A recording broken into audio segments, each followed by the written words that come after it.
listening to the Chapter a Day Bible Study. I'm John Stange, and today we're in 2 Samuel 2. David is anointed as king over Judah. The opening chapters of the book of 2 Samuel mark the beginning of David's reign, but they also remind us that God's promises are often fulfilled gradually rather than instantly. And although David had been anointed by Samuel years earlier, he didn't immediately become king over all Israel after Saul's death. Instead, God led him one step at a time. David trusted the Lord's direction, but the nation around him remained divided. But through these events, we can see both the faithfulness of God to his promises and humanity's struggle to submit to God's chosen king. And ultimately, this chapter points us to Jesus, whose kingdom was established through God's perfect plan and whose reign will one day be fully recognized by everyone. Well, following Saul's death, David doesn't assume that he knows what to do next. Instead, he seeks the Lord's guidance. In verse 1, we read this: "After this, David inquired of the Lord, 'Shall I go up into any of the cities of Judah?' And the Lord said to him, 'Go up.' David said, 'To which shall I go up?' And he said, 'To Hebron.'" This brief exchange reveals something that distinguished David from Saul. Saul frequently acted according to fear and impulse and sometimes political pressure. But David, while certainly imperfect, he actually made it his habit to seek God's direction before taking significant steps.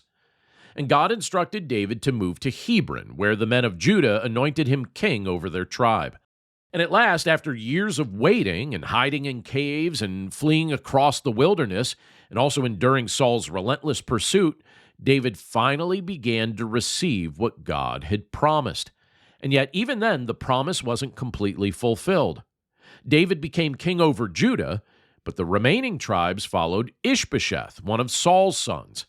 Rather than accepting God's chosen king, Saul's military leader Abner, he installed Ishbosheth as king over the northern tribes, and so the nation was divided. Now, this wasn't God's design. The division reflected people's continued attachment to Saul's house rather than wholehearted submission to the Lord's choice. And although David had been anointed years earlier, many people still resisted him. Well, before addressing the growing conflict, David demonstrated remarkable kindness. He actually sent messengers to the men of Jabesh-Gilead. These, by the way, were the men who courageously recovered and buried the bodies of Saul and his sons after the Philistines had placed them on the wall of Beth-shan. And David told them this in verses 5 and 6. "May you be blessed by the Lord, because you showed this loyalty to Saul your Lord and buried him. Now may the Lord show steadfast love and faithfulness to you. And I will do good to you, because you have done this thing." David wasn't consumed with settling old scores.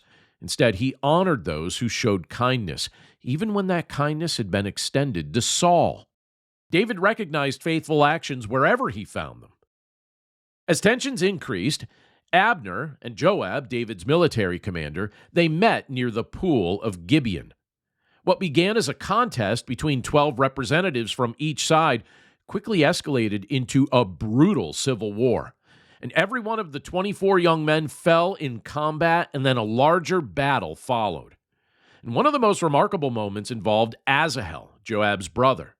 Asahel was known for his speed, and he relentlessly pursued Abner across the battlefield. And repeatedly, Abner warned him to stop chasing him because he didn't want to have to kill him. In verse 23, we read this: "But he refused to turn aside. Therefore Abner struck him in the stomach with the butt of his spear, so that the spear came out at his back. And he fell there and died where he was." Now, Asahel's determination was certainly admirable, but his persistence without wisdom proved fatal. He ignored repeated warnings, and he underestimated the danger that was right there before him. Scripture often reminds us that courage without discernment can become recklessness. And eventually, Abner appealed to Joab to just end the fighting. In verse 26, we read, "Shall the sword devour forever? Do you not know that the end will be bitter? How long will it be before you tell your people to turn from the pursuit of their brothers?" Joab sounded the trumpet, and the battle ended. And yet the chapter closes by noting that David's forces suffered relatively few casualties, while Abner's army experienced much greater loss. The Lord's hand was already establishing David's kingdom, even though the nation hadn't yet fully recognized his rule. Well, this chapter points us toward Jesus in several meaningful ways. First, David's patient dependence on God's timing, it actually foreshadows Christ's perfect submission to the Father's will. David didn't seize the throne through manipulation or through ambition. He waited until the Lord directed him. Well, likewise, Jesus perfectly submitted himself to the Father's plan. He didn't establish his kingdom through worldly power or political revolution, but through humble obedience, even to death on a cross. Second, the divided kingdom reflects humanity's divided response to God's rightful king. David had been chosen by God, and yet many people refused to follow him. That same pattern appears in the Gospels. Jesus came as God's anointed king, but many rejected him because they preferred their own expectations, or they wanted to cling to existing power structures.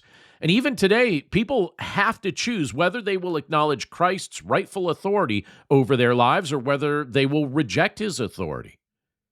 And third, David's kindness toward the men of Jabesh Gilead, that actually reflects the gracious heart of Jesus.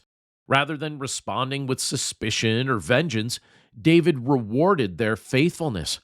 Well, Jesus likewise welcomes all who come to him in faith, extending grace instead of condemnation to those who trust in him. And finally, the civil conflict in Israel, that actually reminds us that sin always produces division. The nation should have been united under God's chosen king, and yet human pride, ambition, and loyalty to the wrong leader led to unnecessary bloodshed. Jesus came to accomplish what no earthly king could fully achieve. Through his death and through his resurrection, he reconciles sinners to God, and he unites people from every tribe, language, and nation into one eternal kingdom. The story of 2 Samuel chapter 2 reminds us that God's purposes often unfold over time. David received God's promise years earlier, but its fulfillment came gradually. Along the way, there were delays, opposition, and all kinds of conflicts. And the same is often true in our own lives. We don't always see God's plan unfold as quickly as we'd like, but his timing is never late. And as we wait, we're called to seek him as David did. We're called to trust his direction. And we're called to remember that his king already reigns. And one day, every rival kingdom is going to disappear, and every divided heart will be made whole, and every knee will bow before Jesus Christ, the greater Son of David, whose reign will never end. Thanks again for listening to today's episode of the Chapter a Day Bible Study. For more resources to help you in your walk with Christ and your understanding of the Bible, please visit my website at BibleStudyHeadquarters.com.